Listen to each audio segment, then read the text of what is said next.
Hello நண்பர்களே, 5வது எபிசோடோட ஸ்டார்டிங்ல அந்த சாரா பொண்ணோட பிரதர்கார அங்க இருக்கிற ஆடுகளுக்கெல்லாம் சாப்பாடு வச்சிட்டு இருக்கான். அப்ப அங்க வர லேடி வந்துட்டு உன் சிஸ்டருக்கு உடம்பு சரியில்லாம போயிருச்சு, அவளை கிளினிக் கூட்டு போயிட்டு இருக்காங்க அப்படிங்கிற விஷயத்த சொல்றா. இவனும் என்னாச்சோ அப்படிங்கிற பதட்டத்துல அங்கிருந்து கிளினிக்கு தான் வந்துட்டு இருக்கான். அதே டைம்ல கிளினிக் தான் காட்டுறாங்க. கிறிஸ்டி அந்த சாரா பொண்ணை செக் பண்ணி பார்த்துட்டு இருக்கும் போது சாரா இருந்துட்டு எனக்கு ஒண்ணு இல்லை, நான் ரொம்ப நல்லா இருக்கேன் அப்படின்னு சொல்றா.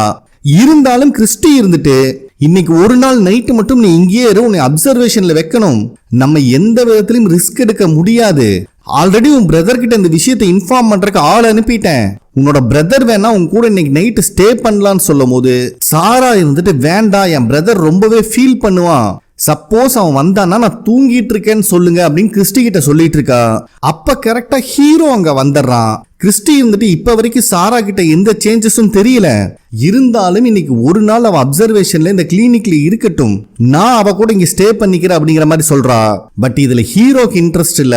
ஆனா கிறிஸ்டி இருந்துட்டு நம்ம ஆல்ரெடி ஒரு டைம் காட்டுல இருக்கும் போது இந்த கிளினிக்கோட டோர் எப்படி ஓபன் ஆச்சுன்னு எனக்கு இன்னுமே புரியல, மறுபடியும் அந்த மாதிரி ஒரு சம்பவம் நடக்க கூடாதுன்னு நான் நினைக்கிறேன் அப்படின்னு சொல்லும் போது ஹீரோவும் புரிஞ்சுக்கிறான். அப்ப கிறிஸ்டி நர்வஸ்ல ஹீரோட ஹேண்ட் இன்னும் ஷேக் ஆயிட்டு இருக்கிறத பாக்குறா. எத்தனை நாளா இது இருக்குன்னு கேட்டா ஹீரோக்கும் ஞாபகம் இல்ல. சரி நாளைக்கு வா இதை செக் பண்ணி பார்க்கலாம் அப்படின்னு சொல்லிட்டு இருக்கும் போதே தூரமா சாராவோட பிரதர்கார ஓடி வந்துட்டு இருக்கிறத கிறிஸ்டி பாத்துறா. அப்ப அவ ஹீரோ கிட்ட கிறிஸ்டிக்கு அவ பிரதரை பாக்குறதுல இஷ்டம் இல்லையாமா, எதுக்கு அப்படி சொன்னான்னு எனக்கு தெரியல, சோ அவ பிரதரை நீ ஹேண்டில் பண்ணிக்கோ அப்படின்னு சொல்லி அனுப்பி வைக்கிறா. சோ நம்ம ஹீரோவும் அவன் பிரதர்கார கிளினிக்குள்ள வர விடாம தடுத்து நிறுத்திட்டு உன்னோட சிஸ்டர் தூங்கிட்டு இருக்கா, இப்ப பார்க்க முடியாது, நீ நாளைக்கு வந்து பாரு அப்படின்னு சொல்றான். ஆனா பிரதர்கார ரொம்பவே நர்வஸா இருக்கா, நான் என் சிஸ்டரை பார்த்தே ஆகணும்னு சொல்லும் போது ஹீரோக்கு லைட்டா சந்தேகம் வருது, ஏன்பா எங்களுக்கு தெரியாம ஏதாவது விஷயம் இருக்கான்னு கேட்கும் போது பிரதர்காரனும் சுதாரிச்சுக்கிட்டு அப்படியெல்லாம் ஒண்ணும் இல்ல, என் சிஸ்டருக்கு இப்படி ஆச்சுன்னு கேள்விப்பட்டனோ ரொம்ப பதறிட்டேன்னு சொல்லி சமாளிக்கிறான். அதனால ஹீரோவும் நீ கவலைப்படாத, நீ கிறிஸ்டி கூடவே இருந்து உன் சிஸ்டரை பாத்துக்குவா, நாளைக்கு வந்து நீ உன் சிஸ்டரை பாத்துக்கலாம், இன்னைக்கு ஒரு நாள் அவன் அப்சர்வேஷன்ல இருக்கட்டும் அப்படின்னு சொல்லி அனுப்பி வச்சிடறான். இப்ப நம்மளுக்கு மேத்யூவோட ஃபேமிலியை தான் காட்டுறாங்க. சாராக்கு இப்படி நடந்தனால அந்த சின்ன பையன் ரொம்பவே பயந்து போயிருக்கான். அதனால அவங்க அம்மா கிட்ட அந்த சாராக்கு வலிப்பு மாதிரி வந்ததுல இப்ப சரியா இருக்குமா அப்படின்னு விசாரிச்சுட்டு இருக்கும் போது மேத்யூ இருந்துட்டு நீ ஒன்னும் கவலைப்பட வேண்டாம் தம்பி, உனக்கு அடிபட்டு இருக்கும் போது கிறிஸ்டின்னு ஒரு டாக்டர் உனக்கு ஹெல்ப் பண்ணாங்கல்ல, அவங்க தான் சாராக்கும் ட்ரீட்மெண்ட் கொடுத்துட்டு இருக்காங்க, கண்டிப்பா குணமாயிருவான், சரி ஓகே இதுல இருந்து வெளியே வரக்காக நம்ம ஒரு கேம் விளையாடுவோம் அப்படின்னு சொல்லிட்டு அவனோட பையன் கையிலையும் ஒய்ஃப் கையிலையும் ஒரு மார்க்கரை கொடுத்து இது ஒரு ப்ராப்ளம் சால்விங் கேம், அதாவது நம்ம மனசுல இருக்கிற கேள்வி, நம்ம மனசுல இருக்கிற சந்தேகம் எல்லாத்தையும் இங்க ஒரு கொஸ்டினா எழுத போறோம், அதுல எந்தெந்த கொஸ்டினுக்கு நம்மளுக்கு ஆன்சர் வருது, எது எதுக்கெல்லாம் வரல அப்படிங்கறத வச்சு நம்ம ஒரு ஸ்டோரி பில்டப் பண்ண போறோம்னு சொல்லும் போது ரெண்டு பேருக்கு இன்ட்ரெஸ்ட் ஆயிருது. ஃபர்ஸ்ட் கொஸ்டினையே மேத்யூ தான் எழுதுறான், நம்ம இப்போ எங்க இருக்கோம், சோ இது இவன் மனசுல இருக்கிற கொஸ்டின். அதே டைம்ல சாராவோட பிரதர் லாஸ்டா அவ ரத்தக்கரையோட வந்து ஒரு ட்ரெஸ்ஸை கழட்டி போட்டிருப்பா பாத்தீங்களா, அதை எடுத்து வச்சுட்டு ரொம்ப பயத்துல உட்காந்துருக்கான். ஆக்சுவலா சாராக்கு ஏதோ நடக்குமோங்கிற பயம் அவனுக்கு இல்ல, அவன் மூலியமா யாருக்கும் எதுவும் நடக்க கூடாதுங்கிற பதட்டம் தான் அவன்ட்டு இருக்கு. கொஞ்சம் கொஞ்சமா இருட்டிட்டு வருது. கிளினிக்ல இருக்கிற சாராவை தான் காட்டுறாங்க. அவ அங்க இருக்கிற ஒரு டிராயரை ஓபன் பண்ணும்போது கத்தி சர்ஜிக்கல் திங்ஸ் எல்லாம் இருக்கிறத பாத்துட்டு இருக்கா. அப்ப அவளுக்கு கடைசியா கையில கில் த பாய்னு மெசேஜ் வந்துச்சுல, அதுதான் ஞாபகத்துக்கு வந்துட்டு இருக்கு. இத நினைச்சு பார்த்துட்டு இருக்கும் போது கரெக்டா கிறிஸ்டி இவளுக்காக காஃபி கொண்டு வந்திருக்கா. அதனால சாரா டைவர்ட் ஆயிடுறா. அதுக்கப்புறம் சாரா கிறிஸ்டி கிட்ட அந்த அசிஸ்டன்ட் காரனை பார்த்தா உன்னை ரொம்ப சின்சியரா லவ் பண்ற மாதிரி தெரியுது, நீங்க ரெண்டு பேரும் பாக்குறதுக்கு நல்ல கப்பலா தான் தெரியுறீங்க, ஏன் அவனுக்கு ஓகே சொல்லக்கூடாதுன்னு கேக்குறா. அப்பதான் கிறிஸ்டி இருந்துட்டு எனக்கு ஆல்ரெடி என்கேஜ்மெண்ட் ஆயிருச்சு, எனக்காக ஒரு ஆள் ஊர்ல வெயிட் பண்ணிட்டு இருக்காங்க, நீ நினைக்கிற மாதிரி ஆம்பளை கிடையாது பொம்பளை அப்படிங்கிற விஷயத்த சொல்றா. சோ இந்த பெண்ணுக்காக இன்னொரு பெண் காத்து கொண்டிருக்கிறாள். அதுக்கப்புறம் என்னத்த பேசுறது. அதுக்கப்புறம் சாரா ஒரு கொஸ்டின் கேக்குறா, உன்னோட லவ்வர் அதாவது அந்த பொண்ணை மறுபடியும் பாக்குறதுக்கு ஒரு சான்ஸ் கிடைக்குது, அதுக்கு ஒருத்தர் உங்ககிட்ட ஆப்ஷன் கொடுக்கறாங்க, இங்கிருந்து நீ மட்டும் இல்லாம எல்லாரும் தப்பிக்க முடியும், அதுக்கு நீ மோசமான ஒரு விஷயம் பண்ணணும் அப்படின்னு, அதை நீ பண்ணுவியா அப்படின்னு ஒரு ஹைப்போதெட்டிக்கல் கொஸ்டின் கேக்குறா. சோ கிறிஸ்டின் நல்லா யோசிச்சு பார்த்துட்டு நம்ம இப்ப எந்த மாதிரி இடத்துல மாட்டிருக்கோன்னே தெரியல, சோ நம்ம மட்டும் இல்லாம எல்லாரும் தப்பிப்பாங்க அப்படின்னா ஒரு தப்பு பண்றது ஒன்னும் பெரிய விஷயம் இல்லை அப்படின்னு சொன்ன உடனே தான் சாரா கொஞ்சம் நார்மல் ஆகுறா. அதே டைம்ல மேத்யூவை காட்டுறாங்க, வெடிஞ்சே போயிருது. அவங்க பங்குக்கு அவங்க மனசுல இருக்கிற நிறைய கொஸ்டின் எழுதி வச்சிருக்காங்க. மேத்யூ நல்லா யோசிச்சு பார்த்துட்டு இங்க இருக்கிற அத்தனை பேரும் இந்த கண்ட்ரியோட வித்தியாசமான லொகேஷன்ல இருந்து வேற வேற ரோட்ல டிராவல் பண்ணி வந்தவங்க, ஒருத்தருக்கு ஒருத்தர் சம்பந்தம் கிடையாது. ஆனா இங்க இருக்கிற அத்தனை பேத்துக்குள்ளயும் மியூச்சுவலா இருக்கிறது ஒரே விஷயம்தான். இவங்க எல்லாருமே டிராவல் பண்ணி வர வழியில ஒரு மரம் உடஞ்சு விழுந்திருக்கு, காக்கா மேல பறந்துருக்கு. இது மட்டும்தான் மியூச்சுவலா இருக்கு. நம்ம வேற எதையோ மிஸ் பண்றோம். அந்த கேள்வியை கண்டுபிடிச்சிட்டோம்னா இங்கிருந்து வெளியே போறதுக்கான பதில் கிடைக்கும் அப்படின்னு சொல்றான். அதுக்கு மேத்யூவோட ஒய்ஃப் இருந்துட்டு யாருமே கேட்காத கொஸ்டின் எங்கிட்ட ஒண்ணு இருக்கு அப்படின்னு சொல்லும் போது இவனும் அந்த மார்க்கரை கொடுத்து எழுத சொல்றான். ஆனா அதுல அவங்களுக்கு இஷ்டம் இல்ல. இது லூசுத்தனமா இருக்கு, இதுக்கு பதில் கிடைக்குமான்னு எனக்கே தெரியாது அப்படின்னு சொல்லிடுறாங்க. அதுக்கப்புறம் கிறிஸ்டி சாரா கிட்ட உங்களுக்கு ஒரு பிரச்சனையும் இல்ல, ஏதாவது ஹெல்ப் வேணா எப்ப வேணா இங்க வரலாம்னு சொல்லி அனுப்பி வச்சிட்டு இருக்கும் போதே கரெக்டா பிரதர்கார அங்க வந்துடுறான். உனக்கு என்னதான் நடந்துச்சு சொல்லு அப்படின்னு கேட்கும் போது சாரா இருந்துட்டு நான் நல்லா தான் வேலை செஞ்சுட்டு இருந்தேன், திடீர்னு மயக்கம் போட்டு விழுந்துட்டேன், வேற எதுவுமே ஞாபகத்துக்கு இல்லை அப்படின்னு சொல்லி சமாளிக்கிறா. மறுபடியும் இதை பத்தி பேசலான்னு பிரதர்கார் சொல்லும் போது எனக்கு ஒன்னும் இல்லை, நான் நல்லா தான் இருக்கேன், என்னை நம்பு அப்படின்னு சொல்லிட்டு அவ பாட்டுக்கு போயிடுறா. ஆனா பிரதர் கார்னுக்கு ஏதோ தப்பா படுது. நெக்ஸ்ட் காலனி வீட்டுல மேத்யூவோட பொண்ணு ஏதோ எழுதிட்டு இருக்கிறதா ஃபாத்திமா பாக்குறா. என்னமா பண்ணிட்டு இருக்கேன்னு கேட்கும்போது நாங்க ஊர்ல இருந்து வந்து ரொம்ப நாள் ஆச்சு, சோ எங்களை யார் யார் மிஸ் பண்ணுவா, யார் யார் எங்களை தேடிட்டு இருப்பான்னு ஒரு லிஸ்ட் ரெடி பண்ணிட்டு இருக்கேன் அப்படின்னு சொல்றா. பதிலுக்கு ஃபாத்திமா இருந்துட்டு நீ மட்டும் இல்ல, இங்க வந்த எல்லாருமே ஒரு கட்டத்துல அது பண்ணிருக்கோம், சரி ஓகே நீ ரெடியாக ஒரு முக்கியமான இடத்துக்கு போகணும்னு சொல்லிட்டு நேரா ஹீரோவோட பையனை வந்து ஃபாத்திமா மீட் பண்ணி பாவம் அந்த பொண்ணு நம்மளை மாதிரி லிஸ்ட் ரெடி பண்ண ஆரம்பிச்சிட்டா, அவளுக்கு அந்த இடத்த காட்டி ஆகணும் அப்படின்னு சொல்றா. நெக்ஸ்ட் சீன்ல ஜேடதா காட்டுறாங்க. இன்னும் அசிஸ்டன்ட் காரங்கிட்ட இருந்து எடுத்த அந்த வாக்கி டாக்கி மாதிரி இருக்கிற ரேடியோவை அக்கல்ல வச்சுட்டே தான் சுத்திட்டு இருக்கான். அப்போ காலனியில இருக்கிற பொண்ணு இவங்கிட்ட பேச ஆரம்பிக்கிறான். என்னப்பா மயக்கத்துல இருந்த விட இப்ப ரொம்ப அழகா இருக்கேன்னு. ஆனா ஜேடுக்கு இவளை ஞாபகம் இல்ல. அடப்பாவே அன்னைக்கு குடிச்சு மட்டையா இருந்தில, நைட்டு ஃபுல்லா நான் தாண்டா உன்னை பக்கத்துல இருந்து பாத்துக்கிட்டு இருந்தேன், சொல்ல போனா சைட் அடிச்சிட்டு இருந்தேன், என்ன நீ காலனியை செலக்ட் பண்ணுவேன் உங்க கூட சந்தோஷமா இருக்கலான்னு பார்த்தேன், கடைசியில டவுனை செலக்ட் பண்ணிட்டியடா அப்படின்னு இவனை வெறுப்பேத்திட்டு போயிடுறா. அதுக்கப்புறம் அந்த ஜேடும் அங்க இருக்கிற வீட்டுக்குள்ள போற மாதிரி காட்டுறாங்க. அங்க சீன் கட் ஆகுது. அதே டைம்ல ஹீரோ இவனுக்கு பின் பண்ணி வச்சிருந்த மேப்பையே குறுன்னு பார்த்துட்டு இருக்கான். அப்ப அசிஸ்டன்ட் காரன் அவனுக்காக ஃபுட் எடுத்துட்டு வந்து ஷெரீஃப்னு கூப்பிட்டாலும் இவன் திரும்புற மாதிரி இல்ல. ஹீரோ இருந்துட்டு நான் வர வரைக்கும் இந்த இடத்த பத்திரமா பாத்துக்கோ, நான் என்னோட ஒய்ஃபை பார்த்துட்டு வந்துடுறேன் அப்படின்னு சொல்லிட்டு அந்த மந்திரக்கல்ல எடுத்துட்டு கிளம்புறான். இப்ப நம்மளுக்கு ஜேடதா காட்டுறாங்க. அங்க இருக்கிற ஒரு பில்டிங்குள்ள வந்தா பாத்தீங்களா, அது வேற ஒண்ணு இல்ல பார் தான். இதை பாக்குறவனுக்கு ஷாக் ஆகுது. ஏன்னா இந்த ஊருக்கு வந்ததுல இருந்து இந்த பக்கி குடிக்கவே இல்லை, ஆல்ரெடி காஞ்சு போய் கிடக்குறான். டே என்னடா நடக்குதுங்க, வெளியே இருக்கிறவங்கள எப்ப உயிர் போகுங்கிற பயத்துல இருக்காங்க, நீங்க ஜாலியா உட்காந்து குடிச்சிட்டு இருக்கீங்கன்னு சொல்லும் போது அந்த பார் கடைக்காரன் இவனுக்கு கொஞ்சம் சரக்கு ஊத்தி கொடுத்துட்றான். சரி கிடைச்ச வரைக்கும் லாபம்னு எடுத்து வாயில வச்சா குபீர்னு வெளியே வந்துருது. ஏன்னா அது சரக்கு மாதிரியே இல்ல. என்ன கருமண்டா இது, இதெல்லாம் எப்படா குடிக்கிறீங்க அப்படின்னு இவன் கேட்கும் போது அந்த கடைக்காரன் இருந்துட்டு ஏண்டா நாங்களே பல மாசமா இங்க மாட்டிக்கிட்டு எப்படி வெளியே போறதுனே வழி தெரியாம எங்க மனசை நாங்களே தேத்திக்கிட்டு பொட்டேட்டோல இருந்து இந்த ஓட்காவா தயாரிச்சு குடிச்சிட்டு இருக்கோம், இங்க இருக்கிறவங்களுக்கு இதுதான்டா ரிலாக்ஸேஷன், வேணும்னா குடிச்சு தொலைன்னு சொல்லும் போது வேற வழி இல்லாம குடிக்கிறான். பாவம் குடிச்சு மட்டையானவனை நம்ம பார்த்துருக்கோம், இவன் குடிக்கிறதுக்காகவே மட்டையாவானாட்டு இருக்கு, அப்படி கன்றாவி டேஸ்டா இருக்கு. அப்ப ஜேட் இருந்துட்டு நம்ம எப்படிதான்டா இந்த இடத்துல இருந்து வெளியே போறது, நீங்களாம் ஜாலியா வாழ்ந்துட்டு இருக்கீங்க, ஃபர்ஸ்ட் எந்த மாதிரி இடத்துல மாட்டிருக்கோன்னு தெரிஞ்சாதான் வெளியே போறக்கான வழியை கண்டுபிடிக்க முடியும் அப்படின்னு புலம்புறான். அதுக்கு அந்த பார்கார் இருந்துட்டு அந்த 2 கார் ஆக்சிடென்ட் ஆச்சுல, அதுலதானே நீயும் வந்த, ஆக்சுவலா ரொம்ப வருஷம் கழிச்சு 2 கார் சம்பவம் இப்பதான் நடந்திருக்கு, சோ உன்னால எங்களை வெளியே கூட்டு போறதுக்கு ஏதாவது வாய்ப்பு கிடைக்கும் நானும் நம்புறேன், நீதான் கையில ரேடியோ பெட்டி மாதிரி எதையோ வச்சுட்டு சுத்தறியே, முடிஞ்சா வெளியே போறக்கான வழியை கண்டுபிடி அப்படின்னு சொல்றான். அதே டைம்ல இந்த சாராங்கிற பொண்ணு மேத்யூவோட ஃபேமிலி இருக்கிற வீட்டுக்கு தான் போறா. உள்ள போறதுக்கு முன்னாடி அவ பாக்கெட்ல வச்சிருக்கிற நைஃபை தான் காட்டுறாங்க. சோ கிளினிக்ல இருந்து இந்த நைஃபை ஆட்டையை போட்டு வந்துட்டாளாட்டு இருக்கு. அதே டைம்ல வீட்டுக்குள்ள மேத்யூவோட பையனுக்கு அவங்க அம்மா ட்ரெஸ்ஸிங் பண்ணி விட்டுட்டு இருக்காங்க. அப்ப அந்த பையன் இருந்துட்டு எனக்கு இந்த இடம் ரொம்ப வியர்டா தெரியுது, எனக்கு தெரியுது இந்த பிளேஸ் மனுஷங்களை ஹண்டிங் பண்ணிட்டு இருக்கு, ஆனா அதே டைம்ல மனுஷங்களை காப்பாற்றவும் செய்யுதுன்னு நான் நினைக்கிறேன் அப்படின்னு சொல்றான். அவங்க அம்மாக்கு புரியல.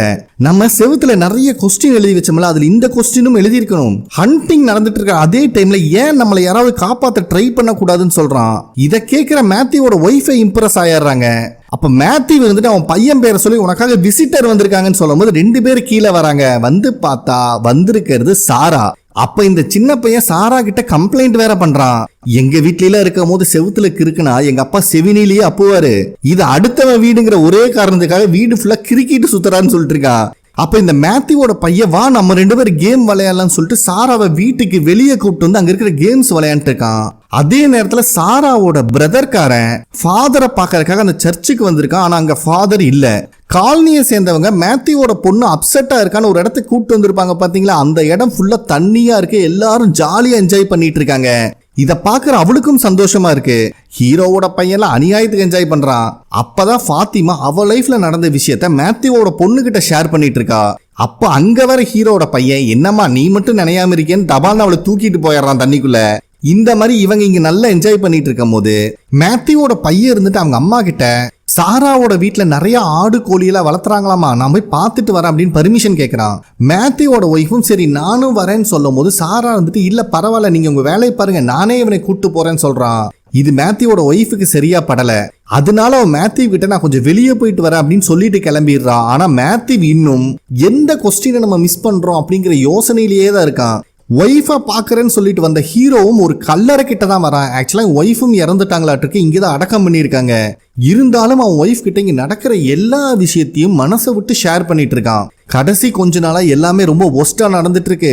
பிராங்கோட ஒய்ஃபும் அவளோட குழந்தையும் ரொம்ப கொடூரமா இறந்துட்டாங்க. அது மட்டும் இல்லாம இந்த மான்ஸ்டர்ஸ் கிளினிக்குள்ளேயும் பூந்துருச்சு அப்படின்னு சொல்லி ரொம்பவே ஃபீல் பண்றான். அதுக்கப்புறம் கொஞ்ச நாளா இவன் கை நடுங்க ஆரம்பிக்கிறத பத்தியும் அவன் ஒய்ஃப் கிட்ட ஷேர் பண்ணிட்டு இருக்கான்.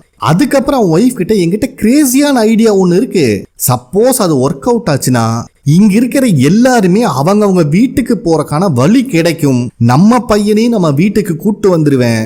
ஆனா என்னோட ஐடியா ஃபெயிலியர் மட்டும் ஆச்சுன்னா இங்க இருக்கிற மக்களோட நிலைமை இப்ப இருக்கிறத விட இன்னும் மோசமாயிரும். சோ எனக்கு என்ன முடிவெடுக்கிறதுனே தெரியல, இதை நான் பண்ணலாமா வேண்டாமான்னு நீ சொல்லு அப்படின்னு ஒய்ஃப் கிட்ட கேட்டுட்டு இருக்கான். இங்க சாராவோட பிரதர் காரனும் ஒரு வழியா ஃபாதர் இருக்கிற இடத்த கண்டுபிடிச்சு வந்துடுறான். அவரு பாவம் மன அமைதிக்காக உட்காந்து தியானம் பண்ணிட்டு இருக்காரு. அப்ப அவர்கிட்ட வந்தவன், நான் உங்ககிட்ட சில விஷயம் கன்ஃபர்ஸ் பண்ணணும்னு நினைக்கிறேன், ஆனா இது நம்ம 2 பேத்துக்குள்ள மட்டும் இருக்கணும்னு சொல்றான். ஃபாதர் ஃபர்ஸ்ட் அதை சீரியஸா எடுத்துக்கல. அப்ப பிரதர்காரர் இருந்துட்டு, நான் உங்ககிட்ட சொல்ல போறது ரொம்பவே முக்கியமான விஷயம், அது மோசமான விஷயமாவும் கூட இருக்கலாம்னு சொல்லும் போது அங்க சீன் கட் ஆகுது. சாராவும் மேத்யூவோட பையனையும் ஒய்ஃபையும் அந்த ஆடு கோழியெல்லாம் பாக்குறதுக்காக கூட்டு வந்துட்டா.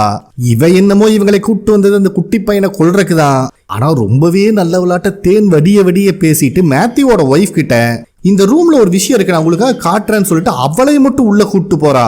அதே நேரத்துல பிரதர்கார என்ன சொன்னான்னு தெரியல, ஃபாதர் செம்ம ஷாக்கிங்கா எந்திரிக்கிறாரு. டே ரொம்ப லேட்டா வந்துட்டியடா, இதெல்லாம் முதல்ல என்கிட்ட சொல்ல மாட்டே அப்படின்னு திட்டுறாரு. அப்ப அவசரமா கிளம்புற ஃபாதரை தடுத்த பிரதர்காரன், நான் சொன்ன விஷயம் நம்ம 2 பேத்துக்குள்ளேயே இருக்கணும், என்னோட சிஸ்டர் அந்த பனிஷ்மெண்ட் செல்ல போறதுல எனக்கு இஷ்டம் இல்லை அப்படின்னு சொல்றான். அதுக்கு ஃபாதர் இருந்துட்டு, தம்பி உன் சிஸ்டரை பத்தி மட்டும் கவலைப்படாத, இப்ப வெளியே நிறைய பேத்து உயிர் ஆபத்துல இருக்கு, ஃபர்ஸ்ட் அதை காப்பாத்துற வேலையை பார்ப்போம். உன் சிஸ்டர் எங்கடா இருக்கான்னு கேட்டா ஹோட்டல்ல தான் இருப்பா அப்படின்னு சொல்லிடுறான். 2 பேரும் அங்கதான் கிளம்பி வந்துட்டு இருக்காங்க. சோ சாராவும் மேத்யூவோட ஒய்ஃப் அங்க இருக்கிற கேரேஜ் மாதிரி ஒரு இடத்துக்கு கூட்டு வந்துட்டு, இங்க பாத்தீங்களா உள்ள ஒரு சீக்ரெட் ரூம் இருக்குன்னு டோரை ஓபன் பண்றா. மேத்யூவோட ஒய்ஃபும் அங்க என்ன இருக்குன்னு பாக்குறதுக்குள்ளயுமே அந்த இடத்துல மேத்யூவோட ஒய்ஃபை வச்சு மொத்தமா லாக் பண்ணிடுறா சாரா. அவங்களும் தயவு செஞ்சு கதவை தொடடின்னு கத்துன்னு கத்துறாங்க. அதுக்கு சாரா இருந்துட்டு, என்னை மன்னிச்சிருங்க, நான் இப்ப பண்ண போறது உங்க குடும்பத்தோட நல்லதுக்கு மட்டும் இல்லாம இங்க இருக்கிற அத்தனை பேத்தோட நல்லதுக்கும் தான் அப்படின்னு சொல்றா. ஃபாதரும் சாராவோட பிரதரும் அந்த ஹோட்டல் கிட்ட வந்துடுறாங்க. பிரதர்காரன் தான் சாரா உள்ள இருக்காளன்னு ஹோட்டலுக்குள்ள பாக்குறதுக்காக போயிருக்கான். இந்த சமயத்துல ஃபாதர் கிட்ட ஹீரோ பேச வரான். ஏன்னா அவன் தான் ஒய்ஃப் கிட்ட எனக்கு எப்படியாவது இது பண்ணலாமா வேண்டாமான்னு உத்தரவு கொடுன்னு கேட்டிருப்பானே. இந்த மாதிரி நம்ம ஒருத்தர்கிட்ட பர்மிஷன் கேட்டிருக்கோம், அது பண்ணலாமா வேண்டாமான்னு அவங்க எந்த சைன் மூலியமா நம்மளுக்கு தெரிவிப்பாங்க, அதை எப்படி நம்ம கண்டுபிடிக்க முடியும் அப்படின்னு கேட்டுட்டு இருக்கான். அதே டைம்ல ஹோட்டலுக்குள்ள வந்த சாராவோட பிரதரும் அவளை தேடனா அங்க அவளை காணோம். அப்ப கரெக்டா அந்த பார்கார அங்கதான் இருக்கான். டே உன்னோட சிஸ்டர் மேத்யூவோட ஒய்ஃபையும் அவன் குட்டி பையனையும் நீ ஆடெல்லாம் அடைச்சு வச்சிருப்ப பத்தி அங்க கூட்டு போறத பார்த்த அப்படின்னு சொல்றான். இங்க சாரா கத்தியோட அந்த குட்டி பையன் முன்னாடி வந்து நிக்கிறா. என்னடா அம்மா கூட போனவன் தனியா வந்திருக்காளேங்கிற சந்தேகம் அந்த பையனுக்கு வருது. அப்ப சாரா இருந்துட்டு அந்த பையன் கிட்ட, தயவு செஞ்சு என்னை மன்னிச்சிரு, எனக்கு உன்னை ரொம்பவே பிடிக்கும், ஆனா எல்லாரோட நல்லதுக்காகவும் நான் சில விஷயம் பண்ணி ஆகணும் அப்படின்னு சொல்லிட்டு அந்த பையனை கத்தியில லாக் பண்ணும்போது கரெக்டா பிரதர்கார அங்க வந்துடுறான். என்னடி பண்ணிட்டு இருக்க, பைத்தியக்காரத்தனமா பண்ணாதன்னு சொல்லும் போது சாரா இருந்துட்டு, இல்ல அவங்க என்கிட்ட சொன்னாங்க இதுதான் கடைசி, இவனை மட்டும் கொன்னுட்டா நம்ம எல்லாருமே வீட்டுக்கு போலாம் அப்படின்னு சொல்றா. உள்ள லாக் ஆயிருக்கிற மேத்யூவோட ஒய்ஃப் வேற கத்தி கதறிட்டு இருக்காங்க. சாரா பிரதர்காரன் கூட பேசிட்டு இருந்த கேப்ல அவளை எட்டி உதச்சிட்டு அந்த குட்டி பையன் அங்கிருந்து தப்பிச்சு போயிடுறான். இவன் அந்த குட்டி பையனை எதுவும் பண்ணக்கூடாதுங்கிறதுக்காக சிஸ்டரை கெட்டியா புடிச்சுக்கிறான் பிரதர்காரன். ஆனா அவ யதார்த்தமா தள்ளி விடும் போது அந்த கத்தி பிரதர்காரனோட கழுத்தை மொத்தமா காவு வாங்கிருது. பாவம் பயபுல ரத்த வெள்ளத்துல துடிச்சிட்டு இருக்காங்க. கரெக்டா ஃபாதரும் வந்துடுறாரு. மேத்யூவோட பொண்ணும் காட்டுக்குள்ள குளிச்சுட்டு எல்லாத்துக்கூட பேசிட்டு வரும்போது ஆப்போசிட்ல அவ தம்பிக்காரன் அழுதுகிட்டே வந்து நிக்கிறத பாக்குறான். இங்க இருக்கிற எல்லாத்துக்குமே பதட்டமாயிருது. இந்த கேப்ல ஊர்ல இருக்கிறவங்க எல்லாம் அந்த இடத்துக்கு வந்துடுறாங்க. ஒரு வழியா மேத்யூ அவன் ஒய்ஃப் அந்த ரூம்ல இருந்து வெளியே கூப்பிட்டு வந்துடுறான். சோ வெளியே வந்த மேத்யூவோட ஒய்ஃப்கே இப்பதான் தெரியுது சாராவோட பிரதர் செத்து கிடக்குறான் அப்படின்னு. அதுக்குள்ளேயும் ஹீரோல இருந்து எல்லாருமே அந்த இடத்துக்கு வந்துடுறாங்க. ஒரு வழியா மேத்யூவோட பொண்ணும் அந்த குட்டி பையனை சேஃபா அந்த இடத்துக்கு கூப்பிட்டு வந்துடுறான்னு வச்சுக்கோங்க. கிறிஸ்டியும் எவ்வளவோ போராடி பாக்குறா. பட் அவ பிரதர்காரனை காப்பாத்த முடியல. அப்பதான் ஃபாதர் அந்த காட்டுக்குள்ள இருந்து வெளியே வராரு. ஹீரோ கேட்கும் போதே கண்ணாலேயே சொல்றாரு அவ தப்பிச்சிட்டா அப்படின்னு. அதுக்கப்புறம் மேத்யூ கிட்ட ஹீரோவும் ஃபாதரும் பேசும்போது அவ காட்டுக்குள்ள ஓடி போயிட்டா, இருட்டாகிறக்குள்ளேயும் வந்தான்னா நாங்க ஹேண்டில் பண்ணிக்கிறோம் அப்படின்னு சொல்றான். ஆனா மேத்யூ இருந்துட்டு அவ வராம காட்டுக்குள்ளேயே இருந்துட்டானா என்ன பண்றது அப்படின்னு கேட்கும்போது, இருட்டானதுக்கு அப்புறம் என்ன நடக்கும் உனக்கு என்ன சொல்லியா தரணும், அத அவனுங்க ஹேண்டில் பண்ணிக்குவானுங்க அப்படின்னு அந்த மான்ஸ்டர்ஸ் தான் மென்ஷன் பண்றான். இருந்தாலும் மேத்யூவுக்கு கோபம் தாங்க முடியல. அவன் நல்ல விளையாட்ட கிட்ட பழகனா, என் குழந்தை கூட எல்லாம் விளையாண்டா, இந்த டவுன்ல இருக்கிறவங்களுக்கு எல்லாம் என்ன நடக்குது, என்னால யார நம்புறது யார நம்ப கூடாதுன்னே புரியல அப்படின்னு கத்திட்டு போயிடுறான். சோ வீட்டுக்கு வந்த மேத்யூவோட ஃபேமிலியும் ரொம்பவே நர்வஸா இருக்காங்க. நடந்த விஷயத்துல இருந்து அவனா வெளியே வர முடியல. அதனால மேத்யூவோட பொண்ணு கிட்ட அவ தம்பிய மாடி கூட்டு போக சொல்லிட்டு, மேத்யூவோட ஒய்ஃப் என்கிட்ட ஒரு கொஸ்டின் இருக்கு அதுக்கு ஆன்சர் கிடைக்குமான்னு கேட்டா பாத்தீங்களா, அந்த கொஸ்டின் இப்பதான் அங்க இருக்கிற செவுத்துல எழுதுறா. அதாவது இவங்களுக்கு நடந்த கார் ஆக்சிடென்ட்ல இருந்து இவங்க சர்வே ஆயிட்டாங்களா இல்லையா அப்படிங்கறது அந்த கொஸ்டின்.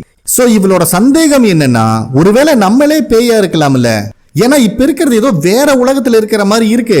இங்க இருக்கிற ரூல்ஸ் அண்ட் ரெகுலேஷன் எல்லாமே வித்தியாசமா இருக்கு.